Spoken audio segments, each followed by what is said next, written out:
സാന്ദ്രാനന്ദാവബോധാത്മകമനുപമിതം കാലദേശാവധിഭ്യാം നിർമുക്തം നിത്യമുക്തം നിഗമശതസഹസ്രേണ നിർഭാസ്യമാനം അസ്പഷ്ടം ദൃഷ്ടമാത്രേ പുനരുപുരുഷാർത്ഥാത്മകം ബ്രഹ്മതത്വം തത്താവത് ബാധിതാക്ഷാത് ഗുരുഭവനപുരേഹന്ത ഭാഗ്യം ജനാനാം. നമസ്കാരം. സനാതനധർമ്മ സംഹിതകൾ പങ്കുവയ്ക്കാനായുള്ള ചാനലായ നാദശ്രീയിലേക്ക് എല്ലാവർക്കും സ്വാഗതം. പ്രിയരെ, ചാനൽ സബ്സ്ക്രൈബ് ചെയ്യാനും ലൈക്ക് ചെയ്യാനും ഓർമ്മപ്പെടുത്തിക്കൊള്ളുന്നു. ശ്രീമദ് നാരായണീയത്തിൽ ധ്രുവചരിതത്തിൻ്റെ അവസാന ഭാഗമാണ് ഇന്ന് പറയാനുള്ളത്. 9ാമത്തെ ശ്ലോകം പറഞ്ഞു: താതേ ഗതേശ വനമാതൃത രാജ്യഭാരം ഉത്തമനിൽ ഏൽപ്പിച്ചുകൊണ്ട് വാനപ്രസ്ഥവുമായിക്കൊണ്ട് രാജാവ് പോയി എന്ന് പറഞ്ഞു. അങ്ങനെ ഇരിക്കുമ്പോഴാണ് സഹോദരനായിട്ടുള്ള യക്ഷൻ ഉത്തമനെ വധിച്ചത് കാരണം അതിന് പ്രതികാരം ചോദിക്കാൻ ധ്രുവൻ പോയി. ധ്രുവനെ ഏൽപ്പിച്ചു എന്നാണ്. രാജ്യഭാരം ധ്രുവനെ ഏൽപ്പിച്ചിട്ട് കാട്ടിലേക്ക് പോയി. ഉത്തമനെ ഏൽപ്പിച്ചിട്ടല്ല, ധ്രുവനെ ഏൽപ്പിച്ചിട്ട്. ധ്രുവൻ രാജ്യഭാരം നടത്തിക്കൊണ്ടിരിക്കുമ്പോഴാണ് ഉത്തമനെ വധിച്ചതും. അതിന് പകരം ചോദിക്കാൻ വേണ്ടി ധാരാളം യക്ഷന്മാരെ കൊന്നൊടുക്കി. അത് ശരിയല്ല എന്ന് പറഞ്ഞ് തടയുകയും ചെയ്തു. അതിനെ കുബേരൻ അതായത് ധനധൻ അല്ലെങ്കിൽ വൈശ്രവണൻ ഉപദേശം കൊടുത്തു, സ്വയംഭുവനും ഉപദേശം കൊടുത്തു. രണ്ടാളും ധ്രുവനെ സതുപദേശങ്ങൾ കൊടുത്തു. അതെല്ലാം ധ്രുവൻ ഉൾക്കൊള്ളുകയും ചെയ്തു. വധം നിർത്തുകയും ചെയ്തു എന്നാണ് പറഞ്ഞു വെച്ചത്. അവസാനത്തെ ശ്ലോകമാണ്: അന്തേ ഭവത് പുരുഷനീത വിമാനയാദോ മാത്രാസമം ധ്രുവപദേ മുദിതോയമാസ്തേ ഏവം ത്വഭൃത്യജലപാലനലോലധീസ്ത്വം വാതാലയാധിപനുരുന്തി മമാമയൗഖാൻ. അങ്ങനെ രാജ്യഭാരം കഴിഞ്ഞ് കുറച്ച് കാലമൊക്കെ കഴിഞ്ഞു. 16,000 കൊല്ലം രാജ്യം ഭരിച്ചു എന്നാണ് കഥയിൽ പറയുന്നത്. അന്തേ, ഒടുവിൽ, രാജ്യഭാരമൊക്കെ കഴിഞ്ഞ് ജീവിതാവസാനമായി ആയുസ് കഴിയാറായിരുന്നു. അന്തേ ഭവത് പുരുഷനീത വിമാനയാതോ. വൈകുണ്ഠ കിങ്കരന്മാരാണ് ഭവത് പുരുഷന്മാർ. സർവേശ്വര വിഷ്ണു കിങ്കരന്മാർ, വിഷ്ണു ദൂതന്മാർ, വിഷ്ണു കിങ്കരന്മാർ, അതാണ് ഭവത് പുരുഷ. അവരാൽ കൊണ്ടുവരപ്പെട്ട വിമാനം, നീത, കൊണ്ടുവരപ്പെട്ട, അവരാൽ നീതമായ വിമാനയാതോ. ആ വിമാനത്തിൽ അമ്മയോടുകൂടി ധ്രുവൻ പോയി എന്നാണ്. മാത്രാസമം, മാത്ര എന്ന് പറഞ്ഞാൽ മാതാ എന്നുള്ളതിൻ്റെ ഫോമാണ് മാത്ര. മാതാവിനാൽ വിഭക്തിയായിട്ട് വരുമ്പോൾ ഏതോ ചതുർത്ഥിയോ പഞ്ചമിയൊക്കെ മാതാവിനാൽ എന്നായിട്ട് വരികയാണ്. മാത്ര. അല്ലാതെ തന്മാത്രയും താലി പോലത്തെ മാത്രയൊന്നുമല്ല. അവിടെ മാത്ര എന്ന് പറഞ്ഞാൽ മാതാവിനാൽ. മാതാ എന്നുള്ളതിൻ്റെ വിഭക്തി ഫോമാണ് മാത്ര. മാത്ര സമം, അമ്മയോടുകൂടി ധ്രുവപദേ മുദിതോയ മാസ്തേ, ധ്രുവപദത്തിലേക്ക് കൊണ്ടുപോകപ്പെട്ടു. അവിടെ ഇരിക്കാൻ അനുഗ്രഹിച്ചു എന്നാണല്ലോ പറഞ്ഞത്. മാത്രാസമം, അമ്മയോടുകൂടി ധ്രുവപദേ മുദിതോയം ആസ്തേ. അവിടെ ധ്രുവലോകത്തിൽ സന്തുഷ്ടനായി ഇപ്പോഴും ഇരുന്നരുളുന്നു എന്നാണ്. കൊണ്ടുപോകപ്പെട്ടതിന് ശേഷം ഇപ്പോഴും ധ്രുവപദത്തിൽ സന്തുഷ്ടനായി ഇരിക്കുന്നു. മുദിതോ അയം ആസ്തേ, യമാസ്തേ, അയം അവൻ ഇപ്പോഴും ഇരിക്കുന്നു. മുദിതോ അയം ആസ്തേ, സന്തുഷ്ടനായിക്കൊണ്ട് ഇന്നും ഇരുന്നരുളുന്നു. ഇപ്രകാരം ഭക്തന്മാരെ രക്ഷിക്കുന്ന ഗുരുവായൂരപ്പ, എന്നെയും രക്ഷിക്കണമേ. സ്വഭൃത്യ ജനപാലന ലോലധീസ്ത്വം. സ്വന്തം ഭക്തന്മാരെ കണ്ണിലെ കൃഷ്ണമണി പോലെ കാക്കുന്നതായിട്ടുള്ള സർവേശ്വര. സ്വഭൃത്യ ജനപാലന ലോലതീസ്ത്വം, ജനപാലനത്തിൽ തൽപരനായിരിക്കുന്ന ഭഗവാനെ വാതാലയാധിപ മമ രോഗാൻ നിരുന്ധി, എൻ്റെ രോഗത്തെ തീർത്ത് തരണമേ എന്ന് പ്രാർത്ഥിച്ചുകൊണ്ട് ദശകം അവസാനിപ്പിക്കുകയാണ്. ഇപ്പം ശ്രീമദ് ഭാഗവതത്തിൽ ഈ കഥ ഉപസംഹരിക്കുമ്പോൾ ഒരു കാര്യം കൂടി പറയുന്നുണ്ട്. ഈ ധ്രുവൻ്റെ കഥ എത്രത്തോളം മാഹാത്മ്യമുള്ളതാണ്, ധ്രുവൻ എത്രത്തോളം മഹത്വമുള്ളതാണ് എന്ന് കാണിക്കാൻ വേണ്ടി പ്രചേതസ്സുകൾ എന്ന് പറഞ്ഞിട്ടുള്ളൊരു പുത്രന്മാരുണ്ടായിരുന്നു. പ്രാചീന വർഗീസിൻ്റെ മക്കളാണ് അവർ. അവരുടെ സദസ്സിൽ നാരദൻ വീണയിൽ ഇവരെ പറ്റി പ്രതിപാദിക്കുന്നുണ്ട് എന്നാണ്. ഭക്തിയുടെ മാഹാത്മ്യം കാണിക്കാൻ വേണ്ടിയിട്ട് ഉദാഹരണമായിട്ട് ഈ ധ്രുവനെ പറയാറുണ്ട്. 2-3 ശ്ലോകങ്ങളിൽ ഈ നാരദൻ ധ്രുവനെക്കുറിച്ച് പ്രചേതസ്സുകളുടെ സദസ്സിൽ കീർത്തിക്കുന്നു എന്നാണ് പറഞ്ഞത്. മഹിമാനം ബിലോക്യാസ്യ നാരദോ ഭഗവാൻ ഋഷി ആദ്യോദ്യം വിദിതൻ ശ്ലോകാൻ സത്രേഗായൻ പ്രചേതസാം. പ്രചേതസ്സുകളുടെ സത്രത്തിൽ അവരുടെ മുമ്പാകെ അവരോട് കേൾക്കാൻ വേണ്ടി പറയണ വിധത്തിൽ ധ്രുവചരിതം ധ്രുവനെക്കുറിച്ച് പറയും. ഈശ്വരഭക്തി ധാരാളമായിട്ട് വർദ്ധിച്ചാൽ അതിൻ്റെ ഗുണം എന്താണ് എന്നതിൻ്റെ ഉദാഹരണം. അങ്ങനെ ഇപ്പോൾ ഒരു ഉദാഹരണമായിട്ട് നമ്മളൊരാളെ പറയാറൊക്കെ അത്രത്തോളം മാഹാത്മ്യം ഉണ്ടെങ്കിലേ പറയാവൂ എന്നാണ്. അല്ലെങ്കിലൊന്നും ഇപ്പോൾ അത് പറയാൻ മാത്രമുള്ളൊരു കഥയൊന്നും അല്ലല്ലോ എന്നുള്ള നിലയ്ക്ക് നമ്മുടെയൊക്കെ കഥ ആരെങ്കിലും പറയലുണ്ടോ വെച്ചാൽ നമ്മൾ സാധാരണക്കാരാണ്.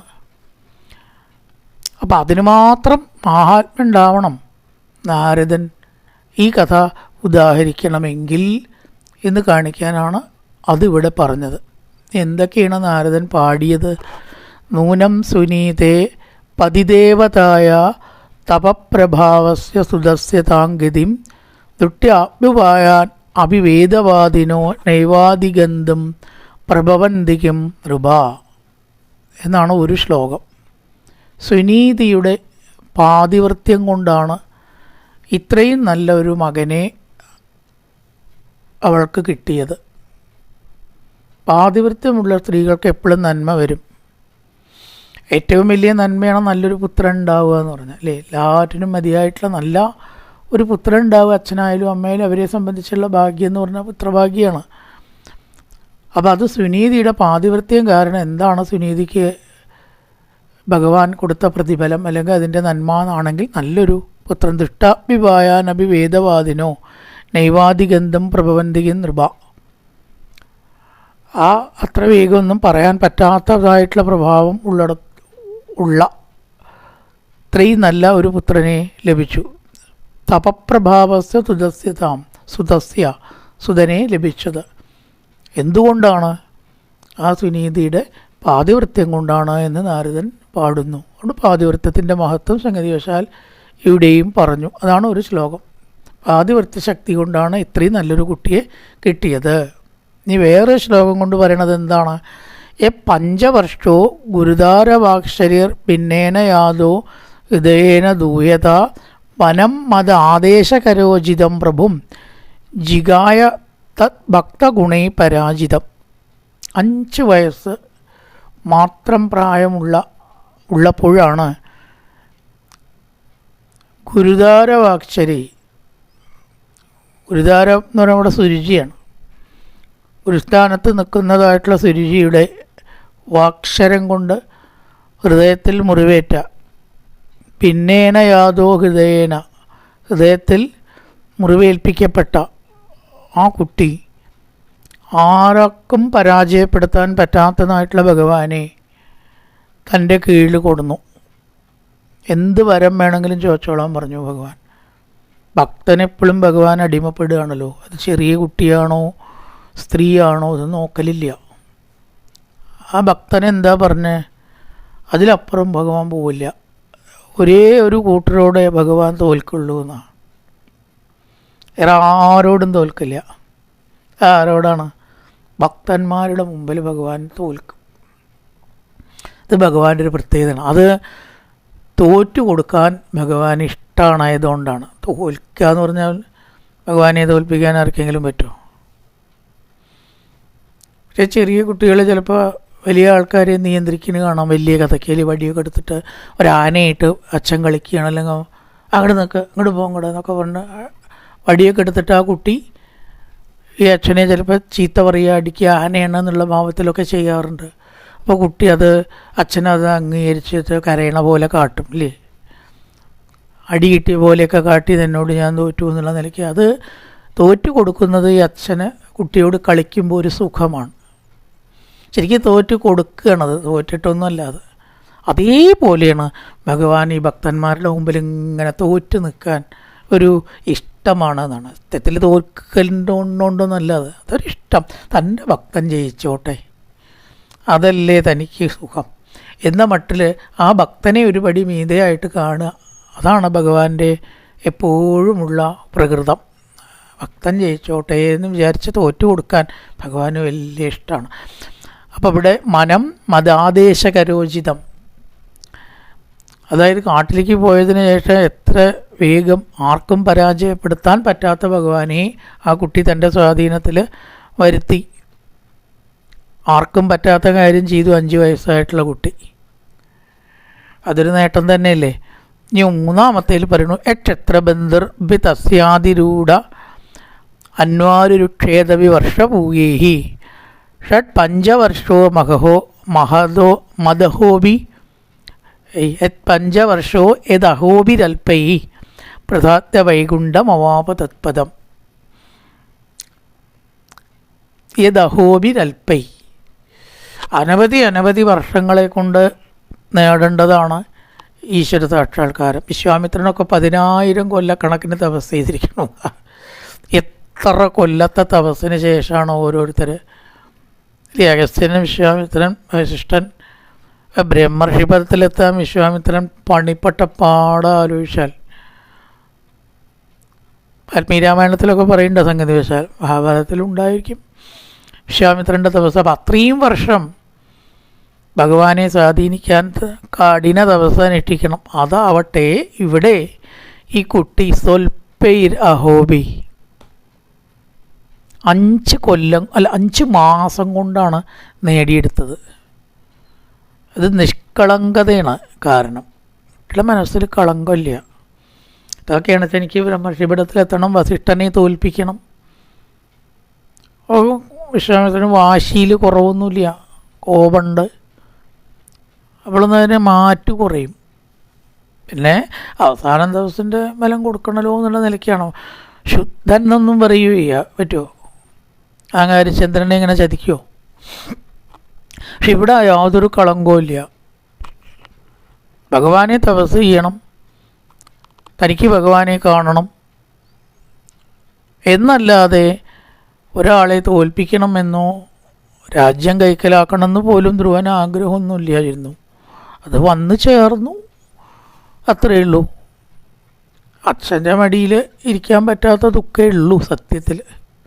വേറൊരാവശ്യം ധ്രുവൻ ഉന്നയിച്ചതായിട്ട് കാണുന്നില്ല. എനിക്ക് രാജ്യം വേണം, എൻ്റെ അച്ഛൻ്റെ രാജ്യത്തിൻ്റെ അവകാശം എനിക്ക് വേണം എന്നൊന്നും ധ്രുവൻ പറഞ്ഞിട്ടേ ഇല്ല. അവിടേക്കൊന്നും അവൻ്റെ ചിന്ത പോയിട്ടേ ഇല്ല. അച്ഛൻ്റെ മടിയിലിരിക്കാൻ പറ്റാത്ത ദുഃഖം കൊണ്ട് ഈശ്വരനെ, അത് മാറാൻ വേണ്ടിയിട്ട് ഈശ്വരനെ ഭജിച്ചതേ ഉള്ളൂ. വേറെ വാശിയാവട്ടെ കളങ്കമാവട്ടെ ഒരാളെ തോൽപ്പിക്കണം എന്നുള്ള ചിന്ത, ഉപദ്രവിക്കണം എന്നുള്ള ചിന്ത ഒന്നും മനസ്സിലില്ലാത്തത് കൊണ്ട് വേഗം ഭഗവാൻ പ്രസാദിച്ചു. ഷഡ് 5 വർഷോ യദഹോബിർ അൽപൈഹി പ്രസാദ്യ വൈകുണ്ഠമവാപതൽപദം. ഭഗവാനെ പ്രസാദിച്ച ആ പദത്തിലേക്ക് ഉയർന്നു. അനവധി വർഷങ്ങൾ വേണം ഭഗവാന്റെ പ്രസാദം കിട്ടാൻ. പക്ഷേ ഇവിടെ അത് വളരെ വേഗം നേടി. വളരെ കാലം ജീവിച്ച് ജീവിത പരിചയമുള്ള തപസ്സികൾക്ക് കിട്ടുള്ളൂ. ഇവിടെ 5 വയസ്സായിട്ടുള്ള ധ്രുവന് കിട്ടി. അതിൻ്റെ ഗുണങ്ങൾ ഓരോന്ന് പറയണം. ശ്രീനീതിയുടെ പാതിവൃത്യം കൊണ്ടാണ് ഇത്രയും നല്ലൊരു പുത്രനെ കിട്ടിയത്. അങ്ങനെ വളരെ ചെറുപ്പത്തിൽ തന്നെ ഈശ്വരാധീനം നേടിയെന്ന്. പിന്നെയോ വളരെ കാലം ചെയ്യേണ്ട തപസ് 5 മാസം കൊണ്ട് നേട്ടമുണ്ടാക്കി എന്ന് 3 കാര്യം നാരദൻ പ്രചേതസ്സുകളുടെ സദസ്സിൽ പറയുന്നു എന്നാണ് പറയുന്നത്.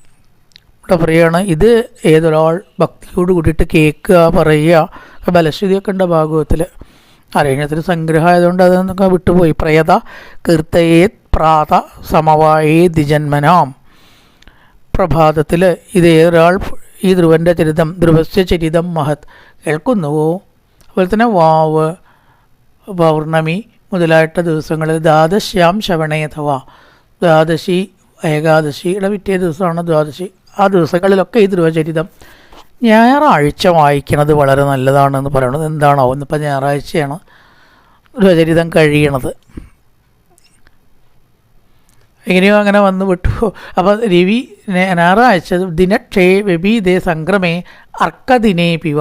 അർക്കദിനം സൺഡേ. ഇംഗ്ലീഷുകാർ അതൊക്കെ നോക്കിയിട്ടാണ് പേരിട്ടിരിക്കുന്നത് കേട്ടോ. സൺഡേ എന്ന് പറഞ്ഞാൽ അർക്കദിനേ, അതിൻ്റെ സംസ്കൃതമാണ് അർക്കദിനേ. സൺഡേ ധ്രുവചരിതം കേൾക്കണതും പറയണതും സ്മരിക്കണതും വളരെ നല്ലതാണ്. കേൾപ്പിക്കുക, കേൾക്കുക, ഇതൊക്കെ ചെയ്തവർക്ക് എല്ലാവിധ മംഗളങ്ങളും ഉണ്ടാവും. അതുകൊണ്ട് വിതുര, ആ ധ്രുവൻ്റെ ചരിതം അങ്ങേക്ക് ഞാൻ ഉള്ള പോലെ ഇതാ പറഞ്ഞു തന്നിരിക്കണു എന്നും പറഞ്ഞ് മൈത്രേയ മഹർഷി ധ്രുവചരിതത്തെ ഉപസംഹരിക്കുകയാണ്. നല്ലൊരു പ്രഭാതം എല്ലാവർക്കും ആശംസിച്ചുകൊണ്ട് നിർത്തുന്നു. നമസ്കാരം.